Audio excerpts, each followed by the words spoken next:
Assalamualaikum warahmatullahi wabarakatuh. Hari ini saya akan mencoba mewawancarai seorang owner dari toko Zikra. Malam bang. Selamat malam. Malam ini saya akan meminta izin dari abang untuk melakukan sedikit wawancara untuk menambah wawasan kepada teman-teman yang akan menonton video ini. Boleh? Sip. Pertama-tama bang, bolehlah untuk memperkenalkan nama dan latar pendidikan abang? Baik, sebelumnya saya memperkenalkan diri saya terlebih dahulu. Nama saya Iswandi. Latar pendidikan saya lulusan Diploma 3 Keperawatan. Ada lagi yang mau ditanyakan? Sebelum memulai usaha ini, apakah pernah memiliki usaha lain atau pekerjaan lain? Sebelum saya membuka usaha toko ini, waktu tamat kuliah, saya sempat bekerja di Puskesmas Rawat Inap Durian Luncuk selama lebih kurang 2 tahun. Kemudian resign karena menikah, dan kebetulan orang tua saya yang ayah saya meninggal dunia. Mau gak mau, saya harus keluar dari puskesmas dan meneruskan usaha beliau di bidang perkebunan. Apa yang menjadi latar belakang abang untuk menjalankan usaha ini? Kalau ditanya latar belakang saya, pertama memang ekonomi. Kenapa saya bilang ekonomi? Tuntutan ekonomi. Kalau saya tamat kuliah, kerja di puskesmas untuk memenuhi kebutuhan saya dan keluarga itu dirasa masih jauh dari kata cukup. Maka saya harus mutar otak, gimana caranya supaya bisa mencukupi kebutuhan keluarga. Setelah keluar dari puskesmas, saya sempat mencoba usaha lain, tapi akhirnya yang cocok nampaknya di toko ini. Kalau boleh tahu ya bang, kenapa toko abang ini diberi nama Toko Zikra? Apakah sebelumnya pernah menggunakan nama lain? Dari mulai berdiri toko ini memang kami beri nama Toko Zikra. Toko Zikra itu artinya mengingat Allah. Nah, mudah-mudahan dengan nama yang bagus itu menjadi doa. Karena kebetulan semua anak saya itu namanya ujungnya memakai Zikra. Yang pertama Rania Kalila Zikra, yang kedua Atai Ad Zikra. Nanti kalau ada anak-anak berikutnya ujungnya tetap memakai Zikra. Jadi antara anak pertama, kedua, ketiga, empat, kelima, keenam itu nggak ada iri-irian karena memakai Zikra. Nah, gitu begitu ya bang. Itu asal usulnya guys. Boleh untuk pertanyaan lainnya, asal modal toko ini dari mana ya bang? Asal modal toko ini, pertama kali saya membuka toko ini ya, yang saya jual itu minyak bensin. Minyak bensin dan gas LPG 3 kilo. Kalau gas LPG itu kebetulan diberi modal oleh mertua saya. Kalau minyak itu saya sendiri. Nah, itu pertama sekali kisah berdirinya toko ini. Gak langsung seperti ini. Pertama-tama saya jual gas LPG dan minyak, itu aja dua dulu. Nanti bertahap, baru dikit nambah. Lalu berapa omset per hari yang didapatkan toko ini? Kalau dulu itu berapa, kalau sekarang ini berapa bang?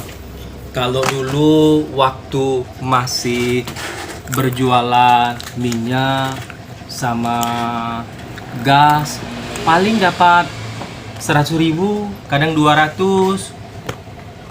Tapi kalau sekarang sudah alhamdulillah sudah bisa untuk mencukupi kebutuhan keluarga.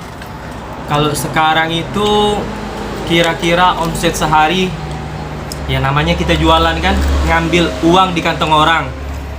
Kadang pengaruh cuaca, kadang hujan, kadang memang tanggal tua, banyak yang pengaruh. Tapi kalau untuk rata-rata 20-30 juta per hari, sekitar 20-30 juta per hari. Kadang lebih, kadang kurang, tapi rata-rata 20-30 juta. Wah, lumayan besar juga itu ya bang.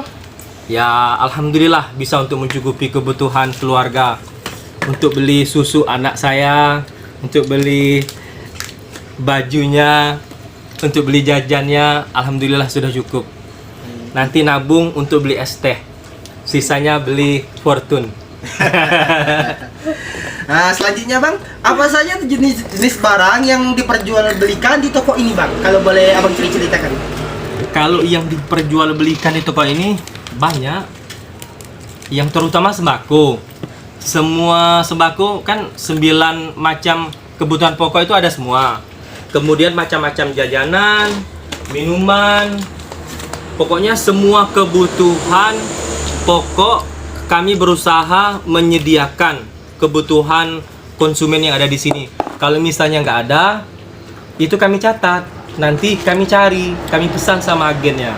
Jadi kami berusaha memenuhi semua kebutuhan pelanggan. Apa yang diminta pelanggan kami sediakan. Nah, kan kami mendengarkan abang dapatnya barang ini dari agen, dari abang. Nah, boleh abang cerita gak bang, bagaimana abang membangun koneksi dengan agen-agen atau para supplier ini bang? Kalau dulu pertama sekali saya buka toko ini gak langsung agen, karena agen kan belum kenal sama kita kan. Jadi kita untuk pertama kali kita belanja sendiri ke Jambi, belanja di toko grosir ke Jambi, kadang di Indogrosir, kadang di Presco, kadang di apa tuh, Trona. Tapi lama kelamaan kan agen tuh lewat, mereka mampir nawarkan barang. Cukup lama juga saya belanja ke Jambi itu, mungkin sekitar 2 tahunan ada. Setelah 2 tahun lebih baru semua agen itu masuk ke toko, mereka sudah kenal sama toko ini ya.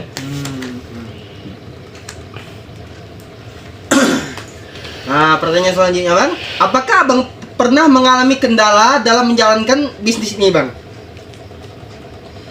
Kalau kendala itu paling hampir dikatakan nggak ada. Kendala kadang paling dari agen tuh stok barang kosong, paling itulah. Kalau kendala-kendala lain nggak ada. Alhamdulillah lancar. Nah, selanjutnya bang, bagaimana respon konsumen terhadap bisnis yang abang jalankan ini? Alhamdulillah respon pelanggan bagus, mereka menerima kami sebagai penjual. Nampaknya ya namanya kita berjualan nih kan, kita harus membina hubungan saling percaya dengan konsumen. Kita buat konsumen itu merasa nyaman dengan kita raih hatinya, kita dapatkan hatinya. Kalau dia sudah merasa nyaman, sudah merasa enjoy, enak belanja dengan kita. Kalau selisih-selisih harga sedikit itu nggak masalah, yang penting mereka nyaman. Nah, saya lebih mengutamakan kekeluargaan, teman.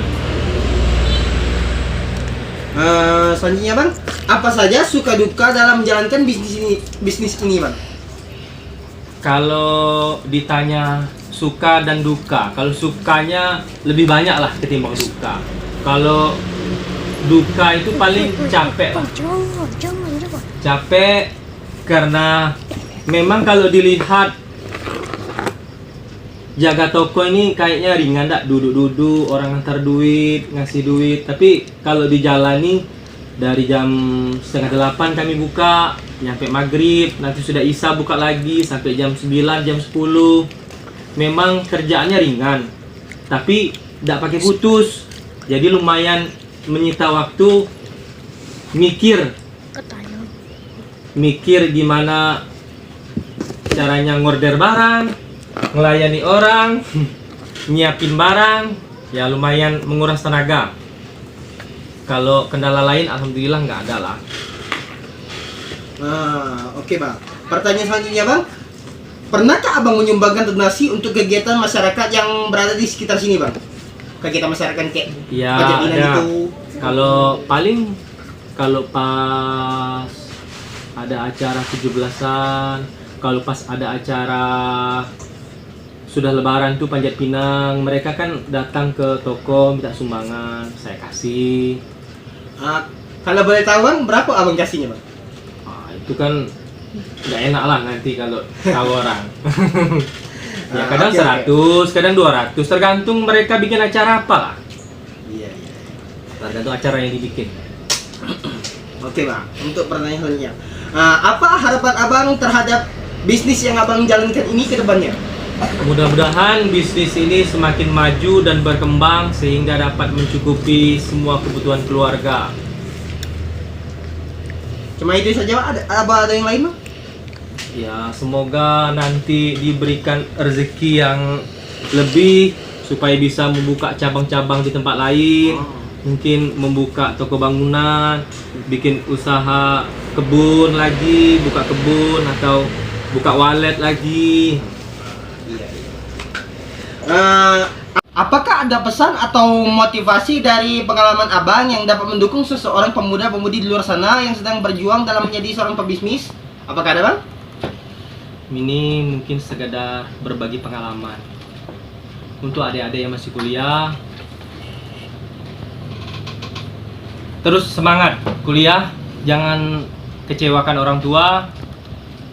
Walaupun nanti setelah selesai kuliah kita harus berjuang mencari pekerjaan, harus mutar otak, apalagi kalau mau nikah. Nah, kalau sudah nikah lain lagi ceritanya. Kita memang harus fokus cari uang untuk istri karena harga skincare sekarang mahal.